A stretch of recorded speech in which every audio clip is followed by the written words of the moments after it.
Hola, ¿qué tal? Muy buenas tardes. Nos da mucho gusto que estén aquí y esperamos que esta presentación les agrade. Mi nombre es Esther Hidalgo y he trabajado 27 años en educación, principalmente como coordinadora de valores humanos, también como directora de preescolar y de primaria. Eh, Soy tallerista en temas de educación integral y autora de la serie Mis amigos, los valores, Crearte, Valorarte, Trazo a Tracito, y coautora de Cuéntamelo con números junto con Estefanía Chávez. Hola, mucho gusto. Yo soy Estefanía Chaya, soy psicóloga clínica con distintas especialidades en educación, actualizaciones psicoanalíticas de género, adolescencia y psicoterapia. Mi experiencia está centrada principalmente en niños y en adolescentes y esperemos que les guste la transmisión y poder acompañarlas en este proceso del que todos seguimos aprendiendo. Cualquier cosa, cualquier duda que tengan, siéntanse en total libertad de escribirnos al correo o aquí también por medio del chat. Les vamos a pedir, para que no se sature la presentación, que por favor apaguen su cámara y su micrófono. Muchísimas gracias.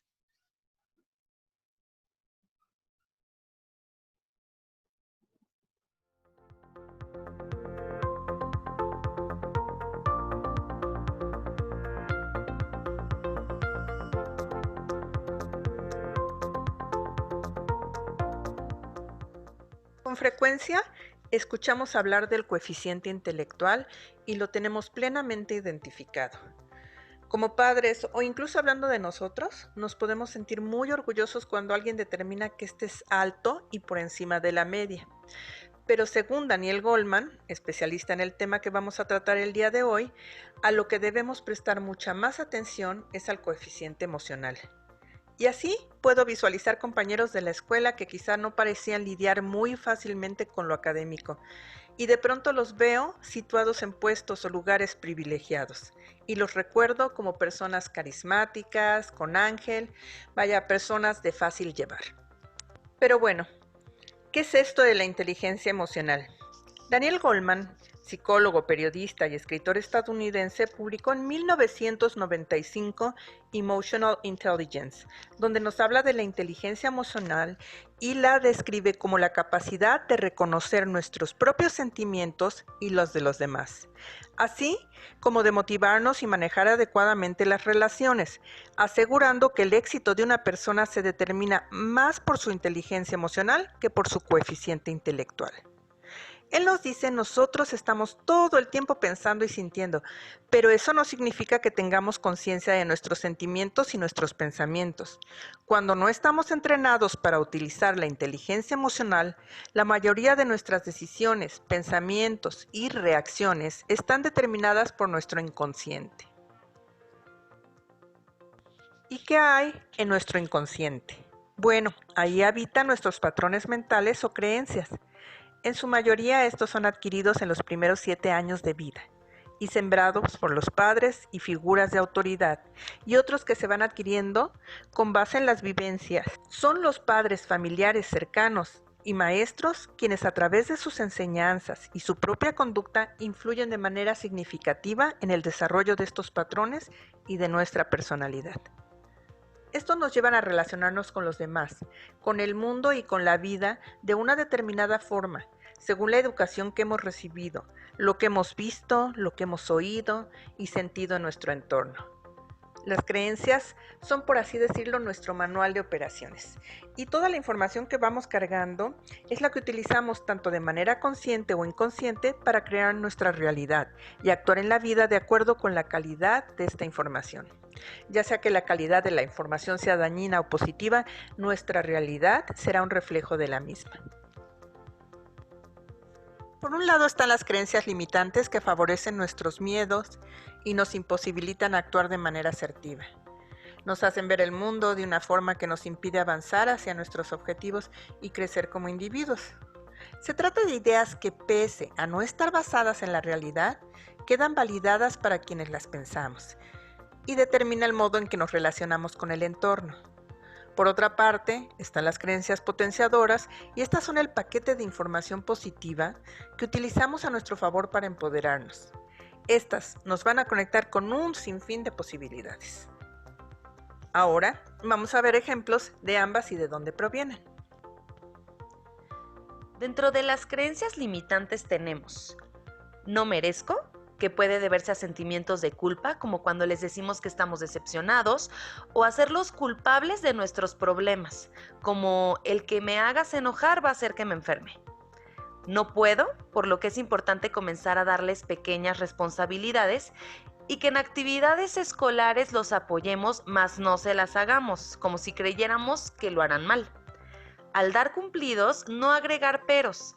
Tampoco se trata de decirles que son perfectos en todo, pero un cumplido solo debe otorgarse y ya, sin agregar excepto por o excepto cuando. No sirvo para y por eso no hay que poner limitantes, etiquetas o subestimar. Quizá no nos hemos topado con alguien que nos muestre que podemos ser buenos en eso. Queda claro que todos tenemos habilidades y áreas de oportunidad y a lo mejor no somos un 10 en química, pero tampoco un 0. Citando un ejemplo de una creencia limitante o un miedo irracional por una experiencia vivida, podemos mencionar: los elevadores son peligrosos.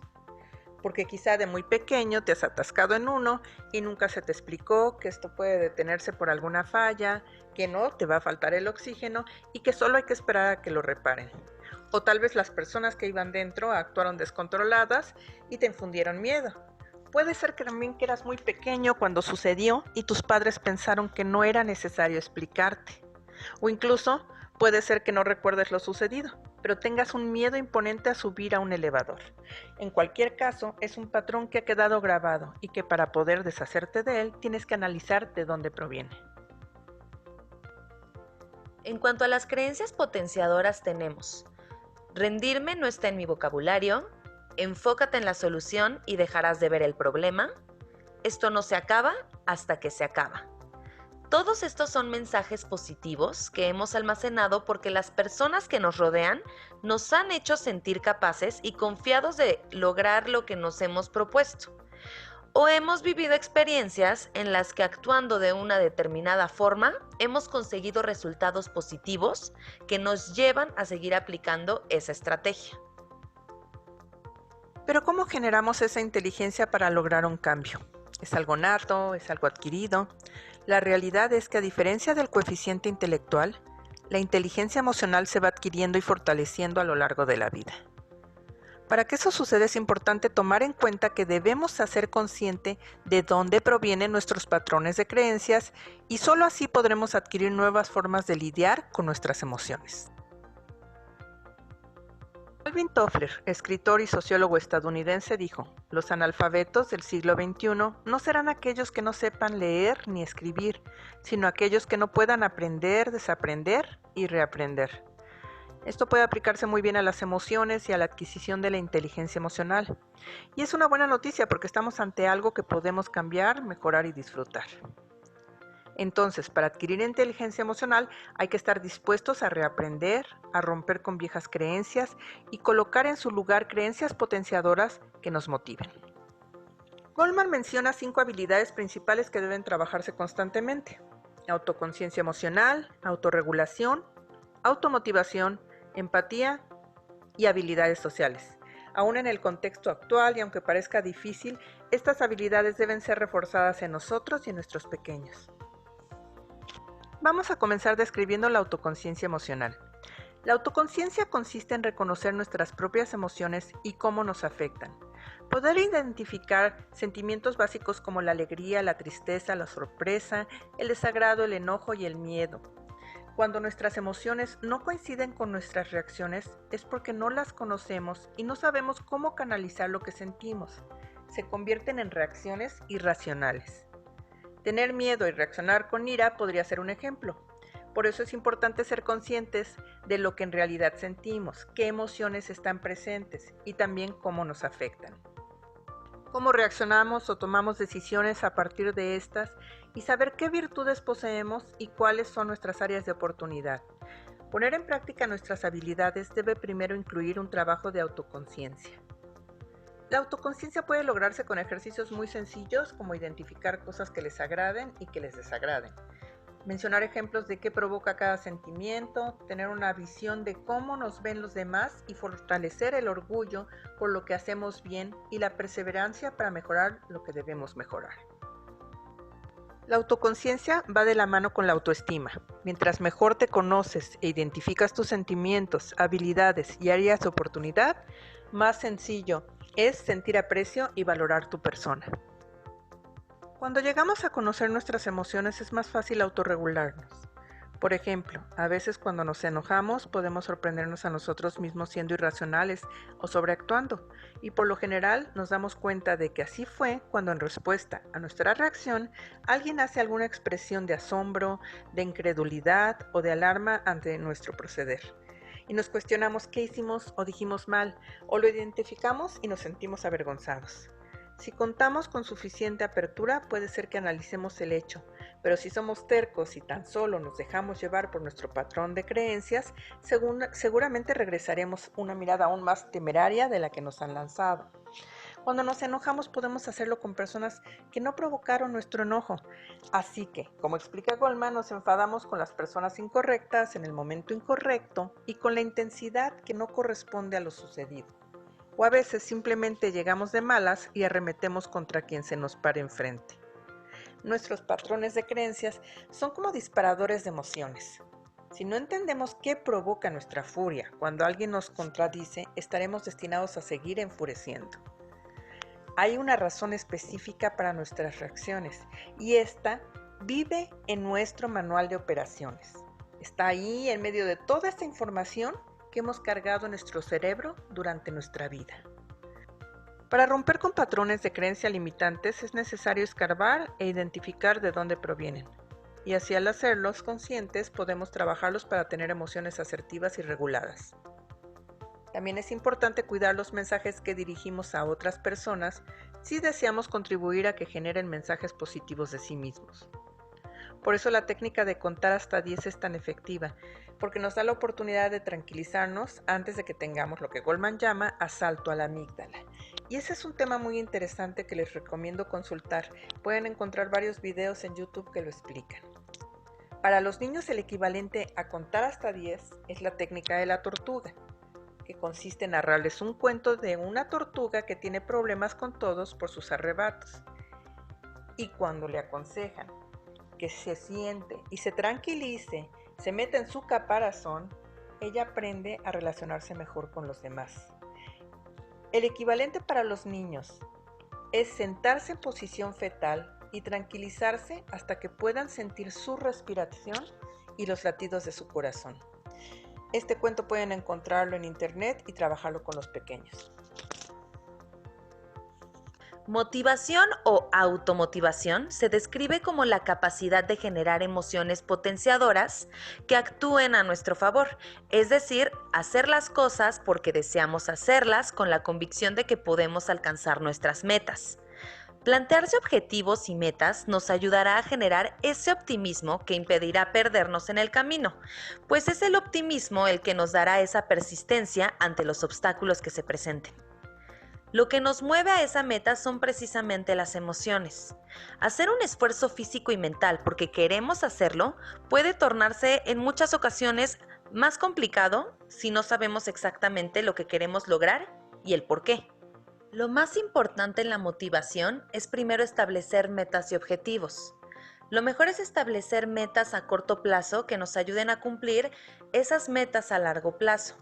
Teniendo fijas esas metas y objetivos, podemos llevar a cabo un plan de acción previamente establecido para lograrlas.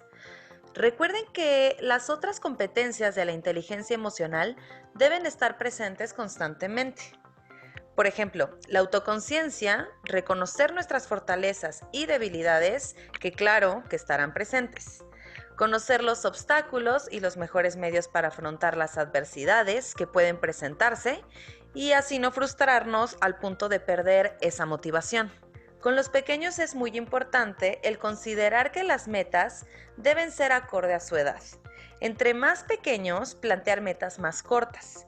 Si queremos enseñar, por ejemplo, a ahorrar, entre más pequeños ellos, una alcancía notoriamente más pequeña, donde también él pueda percibir su progreso. Si tienen grandes deseos de obtener algún juguete, más que simplemente dárselos, el permitir que ellos lo compren con lo ahorrado les generará un sentimiento de autoconfianza e incrementará su motivación para futuras metas. Es importante también que los pequeños se involucren en la elección de objetivos, cosas a lograr y mejorar. Eso genera una motivación inmediata y compromiso al sentirse considerados. También es importante resaltar más los aciertos que los desaciertos, pues hablando de inteligencia emocional, es importante considerar que debemos mantener un lenguaje positivo. Enseñarles que los desaciertos son parte del aprendizaje y que lo importante es seguir intentando, evitará sentimientos de culpa y de inferioridad. Empatía. Sabemos que no siempre las otras personas nos dirán exactamente cómo se sienten. Sería ideal, pero no es una realidad. Esto ocurre porque no todas las personas han prestado atención a estas competencias de la inteligencia emocional y les hace falta autoconciencia, autorregulación y motivación. Cuando se trata de niños es aún más complejo, pues ellos están apenas adquiriendo estas habilidades y durante el proceso es muy probable que no puedan siquiera verbalizar el cómo se sienten. Para enseñar a nuestro alumnado y a nuestras hijas e hijos empatía, primero debemos aprender a ser empáticos nosotros con ellos. Entender que crecer siempre va a ser grato, pero difícil, y que van a buscar la manera de expresar lo que sienten con lo que tienen. No siempre de la manera más grata para los adultos ni para ellos. Es importante poner límites, sí, pero con empatía. Entender el por qué nuestros pequeños actúan de tal manera o dicen tales cosas. La empatía es saber lo que alguien siente sin que necesariamente lo comunique con palabras. Esta es la base del entendimiento y de la compasión. Goldman cita que los niños que son reconfortados en el llanto adquieren un sentimiento de empatía y a estos niños podremos observarlos cuando tienen 3 o 4 años, cómo actúan cuando un compañero se lastima. Los niños empáticos tratarán de consolarlo o tal vez traer a un adulto para que lo haga. Los niños que carecen de empatía suelen molestarse al oír llorar a otro niño e incluso pueden llegar a pegarle. La empatía es lo que impide que las personas se hagan daño entre sí. Cuando notamos frustración en nuestros alumnos, al no poder expresar lo que sienten, podemos pedirles que nos hagan un dibujo, que nos cuenten un cuento, nos hablen de lo que ellos gusten, entre otros recursos, para que expresen sus emociones sin tener que verbalizarlas de inmediato, sino a través de otros recursos. El ser empático también es tener la capacidad de ponerse en el lugar del otro. Por lo tanto, una técnica tan sencilla como preguntarle ¿cómo te sentirías tú ante determinada situación? Brinda al pequeño la oportunidad de colocarse en el lugar del otro. La empatía es una base fundamental para adquirir la siguiente competencia de la inteligencia emocional, que es las relaciones interpersonales. Pasemos a las relaciones interpersonales. El cómo nos vinculamos con otra u otras personas, basándonos en emociones, sentimientos, intereses, las actividades que nos gusta compartir o de las que nos gusta hablar, la cultura, los valores, entre otros, conforma esta competencia que es las relaciones interpersonales. El relacionarnos con los demás, poniendo en práctica las competencias anteriores de la inteligencia emocional, habla de una fuerte capacidad para establecer relaciones basadas en el respeto y en la confianza. Son relaciones que permiten esa comunicación asertiva, que son flexibles, empáticas y permiten un crecimiento personal, así como formar un buen compañerismo y amistad. Vamos a pasar a la parte del contexto actual. Ya que hablamos de cuáles son las competencias de la inteligencia emocional, de la importancia de las estrategias para fomentarla en nuestras hijas, hijos y alumnado, es importante considerar que el contexto del mundo siempre estará en constante cambio. Sabemos que este ha sido un cambio drástico que nos ha tomado a todos por sorpresa y que muy probablemente no esperábamos. Un cambio en nuestra manera de enseñar y de aprender. Aún así, no podemos dejar de lado la enseñanza de habilidades emocionales y concentrarnos únicamente en lo académico, pues una buena inteligencia emocional nos permitirá aprender de manera más sencilla en este contexto que se ha tornado complicado para los padres, los maestros y para las niñas y los niños. Por un lado, tenemos a los maestros afanándose en encontrar nuevas estrategias y poder incorporar todos aquellos aprendizajes que de preferencia requieren de contacto físico y que estábamos acostumbrados a enseñar de manera presencial, sin mermar algo tan indispensable como la educación emocional.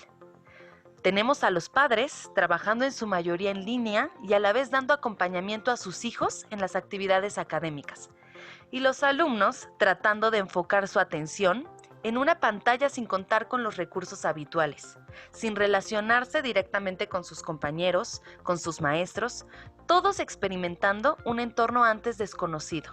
Nuevas estrategias, nuevas reglas, nuevos compromisos. ¿Y qué necesitamos en el contexto actual? Empatía. Empatía para los maestros que hacen lo mejor posible, para los padres que hacen lo mejor posible, para los alumnos que hacen lo mejor posible. Empatía. Por tales motivos, es claro que las 5 habilidades se ven afectadas, así como la manera en la que conectamos con ellas y el cómo trabajamos para adquirirlas. Evitemos juzgar, porque educaremos seres humanos que juzguen.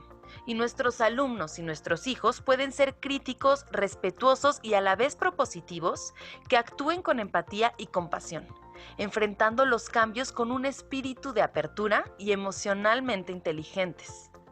Como lo hablamos al principio, llega un momento en el que es crucial reaprender y ser resilientes. La resiliencia es la capacidad que tiene una persona para superar circunstancias traumáticas. En este mundo de tantos cambios, de tantas incertidumbres, es necesario ser resilientes para reaprender. Resumiendo lo que actualmente acontece, podemos hablar de que hay incertidumbre para todos. Nuestros pequeños también lo resienten. Hemos podido observar muchas preguntas alrededor de lo que está sucediendo y de lo que va a pasar. Una de las más escuchadas es: ¿cuándo acabará esto? Porque es tranquilizante regresar a lo cotidiano, pero aún cuando volvamos a la escuela, a las oficinas, a la calle, el mundo ya no será el mismo. Será tiempo de volver a desaprender y reaprender. Los docentes debemos enseñar con nuevas estrategias que incorporen aprendizajes de inteligencia emocional. Los padres enseñar habilidades socioemocionales en un contexto de aislamiento. Y nuestros alumnos adaptarse a estas nuevas formas de convivir y de aprender. Pero sintámonos afortunados de que, como seguramente han visto, la capacidad de adaptación de las niñas y los niños no deja de sorprendernos día con día. Por eso no debemos aferrarnos a vivir en el pasado. Para que ellos se adapten, deben ver que nosotros somos capaces y estamos dispuestos a hacerlo también.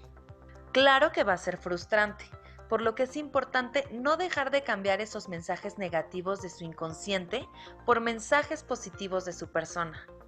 Hablar con ellos de manera honesta, recordándoles que estamos ahí para ellos, para ayudarles en sus distintos procesos y que los vamos a acompañar cuanto sea necesario. Recuerden que el tiempo siempre va a ser calidad, no cantidad. En este tiempo, vamos a concentrarnos también en la búsqueda de herramientas que los ayuden a aliviar esa incertidumbre que todos vivimos. Que ellos vivan esto como algo temporal, pero no como algo temporalmente negativo. Aprovechar lo que pueden hacer estudiando desde casa, que no pueden hacer en la escuela. Proponerse armar un rompecabezas en las tardes, decorar su recámara con los elementos que vayan aprendiendo en clase, entre otras actividades que al ser adaptativas a esta nueva modalidad, los hará sentirse más cómodos y por lo tanto menos angustiados. Si lo que observamos es enojo, desesperación, tristeza o estrés, fomentemos el que intenten describir esas emociones, pero que también propongan actividades u otros pensamientos que los haga aliviar esos sentimientos y sentirse mejor. Dibujar es un gran recurso para expresar las emociones y a la vez una buena solución para calmar la angustia que a veces ellos no son capaces de verbalizar. Y el reto que aparentemente puede ser el más grande, educar desde adentro, lo que se pondrá en práctica afuera. Y esto es lo que puede de alguna manera atemorizarnos, pero también motivarnos a hallar esas nuevas estrategias de enseñanza, tanto en lo académico como en lo emocional. En lo emocional participamos todos, docentes y familia. La intención de este curso es precisamente apoyar con algunas estrategias que nos ayuden a enseñar inteligencia emocional desde casa. Vamos a comenzar con cómo enseñamos autoconciencia. A distancia como docentes o en casa como padres, podemos usar el dibujo y su descripción. Ya sea que tengan alguna imagen como esta en un libro que puedan imprimirla a los padres y en alumnos más grandes que ellos puedan crear desde el inicio una imagen de ellos mismos. Cuando terminen, abrimos micrófono o platicamos con ellos para que nos cuenten por qué se dibujaron así, cómo se sintieron, en qué se consideran talentosos, qué les gusta o no les gusta hacer. Esta actividad también fortalece la autoestima. Les recomendamos el cuento de Imelda la foca y Goyo el elefante del libro Mis amigos los valores para trabajar autoestima en los pequeños. Otra actividad puede ser las paletas de caras. Esta actividad consiste en que todo el alumnado tenga una tarjeta, imagen de una cara feliz, una triste, una enojada, y que al inicio o final de la clase la muestren para describir cómo se sienten o cómo se sintieron ese día. Es importante tomarse un momento durante la clase para hablar de las emociones de los niños. Tal vez no siempre sean todos, pero puede ser de manera aleatoria, para que vayan aprendiendo a describir sus sentimientos, ser conscientes de ellos y apoyarlos en su bienestar emocional. Nosotras recomendamos unos 5 o 10 minutos al final de la clase y en casa al final del día. Ahora, para estrategias de autorregulación, podemos empezar la clase con un ejercicio de respiración y finalizarla con un ejercicio donde se hable de las emociones, nos parece lo ideal. Puede incluso alternarse con actividades de movimientos más aceleradas como baile, coordinación. Unos días respiramos y otros nos ejercitamos, pero siempre exponiendo a nuestros alumnos esta actividad como algo que nos beneficiará para sentirnos más activos, más despiertos, más relajados y menos preocupados. En automotivación, lo más importante es fijar metas. Durante la clase recomendamos metas grupales y en casa más personales. Las gráficas de seguimiento con incentivos son de mucha ayuda para que ellos puedan ir viendo su progreso para llegar a la meta. Establecer acuerdos claros de lo que se debe hacer y de cómo lograrlo, que ellos mismos ayuden a fijar para que se sientan motivados a hacerlo. En casa puede ser algún hábito que al formarlo trae consigo una recompensa después de unos 21 días. Y durante la clase, aprender algunos conceptos como numeraciones, letras, canciones o rutinas. La recompensa no debe ser algo material preferentemente. Puede ser algún juego a distancia durante la clase y algún otro en casa, ver una película con palomitas, por ejemplo. Para empatía. Un recurso que recomendamos mucho para la enseñanza de la empatía y las habilidades sociales son los cuentos. Cuentos de valores donde ellos puedan escuchar diversas situaciones en las que se identifiquen y puedan ponerse en el lugar de los personajes al no poder hacerlo en el de sus compañeros en ese momento. Recomendamos cuentos con situaciones que tengan que ver con su contexto, sus vivencias y sus sentimientos. Cuando contamos un cuento, es importante pedirles que se sientan cómodos. Podemos aprovechar la casa para que se busquen un espacio de su agrado. Complementar con imágenes para hacer presentes a los personajes en actividades de coloreado, boleado, que también refuercen motricidad fina y que les harán recordar constantemente ese personaje que está relacionado con ese valor que queremos trabajar. También podemos hacerlo de manera transversal, un cuento que tenga que ver con alguna materia que estemos trabajando. Puede ser español, la parte de lectoescritura o matemáticas. Al final, podemos hacer preguntas sobre el cuento y sobre los sentimientos y reacciones de los personajes. Como lo dijimos anteriormente, buscar preguntas como ¿cómo se hubieran sentido si fueran ese personaje o si vivieran esa situación? y fortalecer el pensamiento crítico propositivo con ¿qué podrías hacer tú en esa situación o cómo podrías ayudar? Para trabajar habilidades sociales, como ya lo mencionamos, podemos apoyarnos de los cuentos, pero también podemos buscar momentos en los que podamos hablar con nuestros alumnos de nuestros intereses o de algún video, programa que pongamos durante la clase y que todos aprendan a escuchar opiniones diferentes y respetarlas. Podemos implementar juegos como ahorcado o juegos de preguntas, en donde además podamos reforzar los conocimientos del programa curricular. Aprendan a ganar y a perder de manera asertiva. Vamos a cerrar diciendo, no se estresen, no exijan tanto de sí mismos ni de nuestros alumnos. Maestros, padres, lo están haciendo bien. Recordemos que siempre habrá tiempo para recuperar lo académico, pero lo emocional tiene prioridad. Mis amigos, los valores es una propuesta de educación en valores humanos y artes plásticas que promueve actitudes positivas, hábitos y valores universales. Está integrado por un libro de cuentos para trabajar 8 valores diferentes por grado, un libro con láminas de trabajo, una guía para el maestro, una guía para padres y tablas de seguimiento y stickers para trabajar un programa de incentivos y así generar la motivación en los niños para cumplir con sus metas, siendo las tablas un recurso gráfico para que los niños, aunque pequeños, puedan medir su avance. Esta serie incluye actividades y dinámicas que reforzarán los valores aprendidos, brindando la oportunidad de que los pongan en práctica y finalmente los internalicen apropiándose de ellos. Al trabajarse en conjunto con los padres, podemos unificar criterios y brindar una enseñanza más congruente que permitirá que hijos y alumnos se sientan en un entorno más estable y seguro. Cuéntamelo con números es una serie para desarrollar el pensamiento matemático, a la vez que analiza situaciones en las que los valores se ven involucrados a través de cuentos. Cada libro cuenta con 4 cuentos que apoyan la comprensión lectora con preguntas de reflexión sobre el cuento y los valores analizados en este. Los dibujos son atractivos y permiten utilizar diversas técnicas plásticas. Cuenta con una guía para el maestro con los aprendizajes descritos que facilitará su planeación, así como actividades previas y de cierre para fortalecer los conceptos de una forma dinámica y divertida.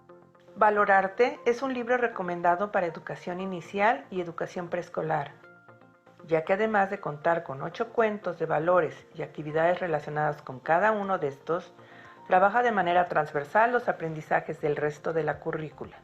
Valorarte nos ayuda a trabajar las primeras emociones que experimentan los niños, para entenderlas y manejarlas de forma asertiva. Crearte es una serie de artes plásticas que brinda un sinnúmero de posibilidades para desarrollar la creatividad en los niños, a la vez que sugiere actividades previas y de cierre ligadas a los aprendizajes y que estimulan el autoconocimiento, la autorregulación, la motivación, la empatía y las relaciones personales. Crearte busca que los niños aprendan y disfruten del arte a la vez que comparten sus gustos y consideran los de sus compañeros. Se incluye una guía con los aprendizajes, así como actividades de inicio y de cierre.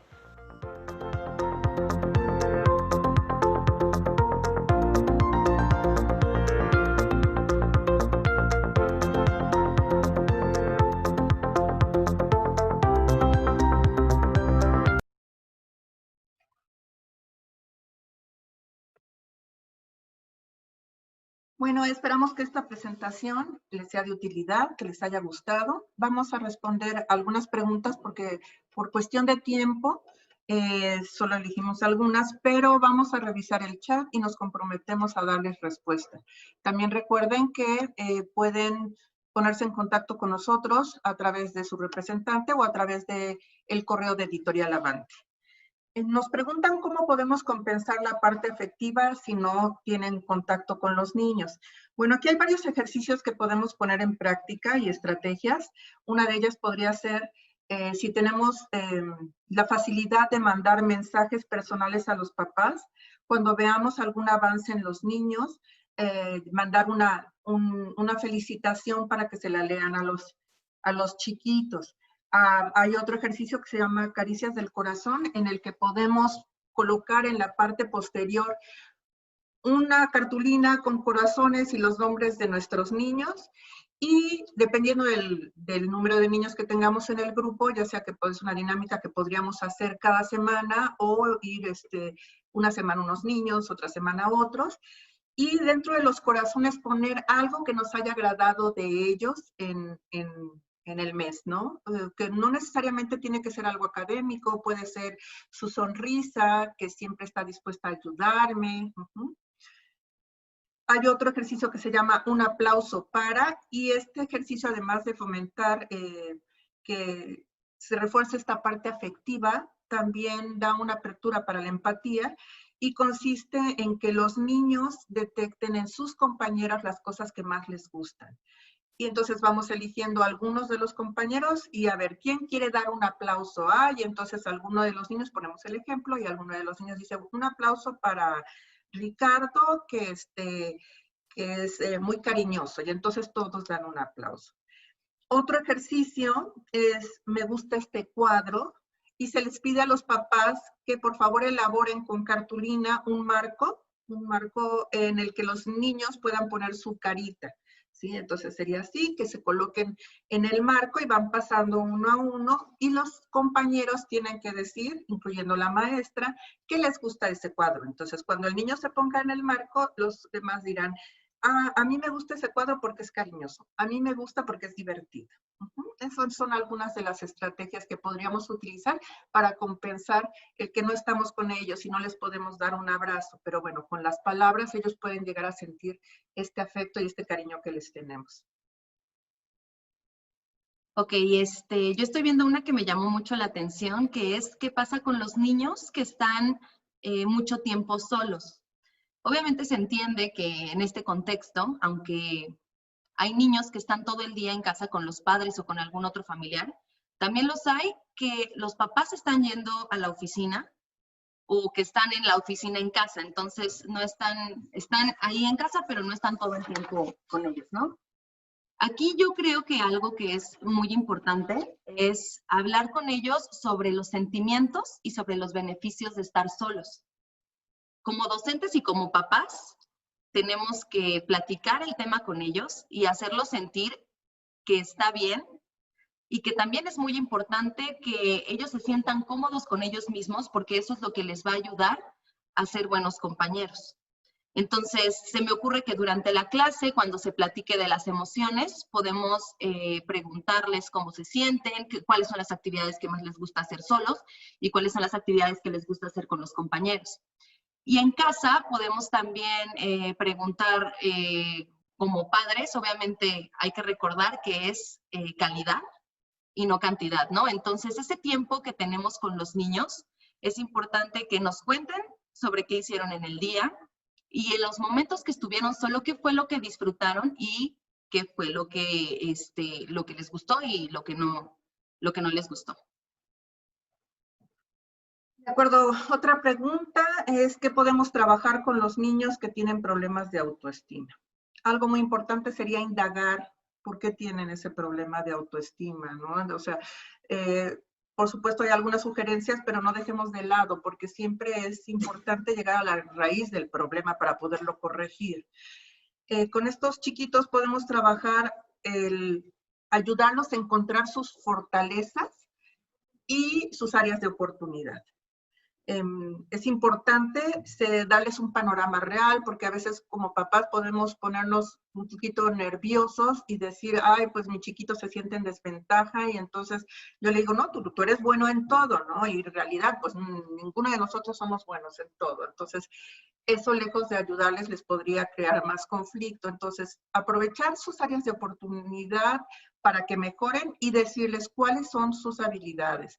Y conforme a esas habilidades, como maestros o como papás, vamos a fijarles metas al principio sabemos que van a ser fáciles para ellos conseguir, para que genere este sentimiento de autoconfianza y posteriormente ya podemos ponerles otro tipo de metas que les cuesten un poquito de más trabajo. Estoy viendo que están preguntando mucho el nombre de los cuentos. Son Imelda La Foca, que viene en el libro Mis amigos los valores, creo que es en el 3. No, en el 2, perdón. En el 2, y también está Goyo el elefante, que es de autoestima, ese viene en Mis amigos los valores 1. Y el de la tortuga, ¿me recuerdas? El cuento de la tortuga lo van a encontrar en internet, ese no es nuestro, y es cuento de la tortuga para trabajar la autorregulación. Así lo pueden encontrar, trabajar las emociones.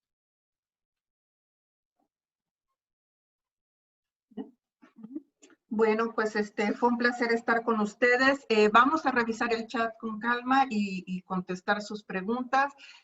Con toda confianza pueden ustedes escribirnos a Editorial Avante para que podamos darles mayor información de cualquier inquietud que tengan. Gracias. Hasta luego, muchas gracias.